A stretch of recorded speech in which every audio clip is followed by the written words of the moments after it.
pour la description thermodynamique du cycle, grâce au fait qu'on ait un gaz parfait, on va pouvoir assez facilement modéliser toutes les transformations sans avoir recours ni à des tables thermodynamiques, ni à des diagrammes, comme vous allez le voir. Alors je vais noter au fur et à mesure, en tout cas dans un premier temps, quelles sont les hypothèses nécessaires qui me permettent d'écrire chacune des expressions.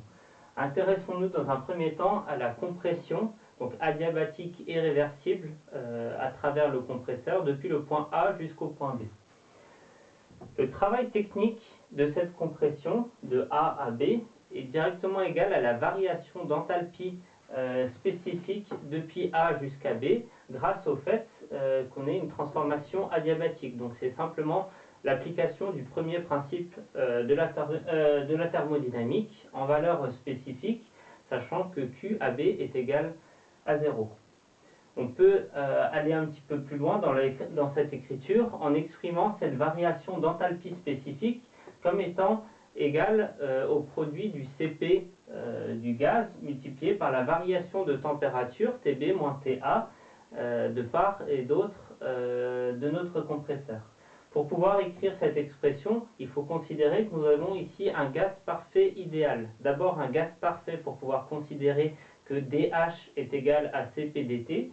et d'autre part, lorsqu'on fait l'intégration de la variation d'enthalpie spécifique pour pouvoir sortir le Cp de cette intégrale et simplifier cette équation comme étant simplement le Cp multiplié par la variation de température, il faut aussi considérer que ce gaz parfait soit idéal, c'est-à-dire que le Cp soit constant pendant cette transformation. Donc on peut écrire assez facilement l'expression donnant le travail technique spécifique de compression de A à B. Notre objectif, c'est d'exprimer toutes ces grandeurs entièrement en fonction des paramètres d'entrée qu'on a définis précédemment. Et donc ici, c'est la température Tb qu'on cherche à écrire en fonction de ces paramètres d'entrée. Alors, en prenant en compte le fait que PV est égal à RT, ça c'est simplement l'équation des gaz parfaits, ce qui nous permet de l'exprimer aussi bien au point A qu'au point B, et en prenant en compte le fait que PV puissance gamma est égal à une constante, ça vient du fait qu'on ait une transformation adiabatique et réversible dans un gaz parfait idéal pour pouvoir écrire cette expression en combinant ces deux expressions, et c'est détaillé un petit peu plus en détail dans le polycopier.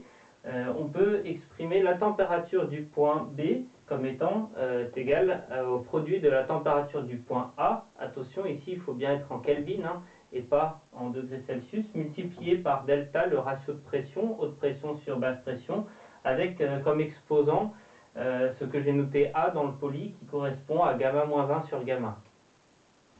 Ça permet ainsi de remplacer cette expression de Tb dans l'expression du travail technique spécifique entre A et B et d'exprimer aussi ce travail technique spécifique comme étant une fonction des paramètres d'entrée, c'est-à-dire du Cp du fluide, la température d'entrée,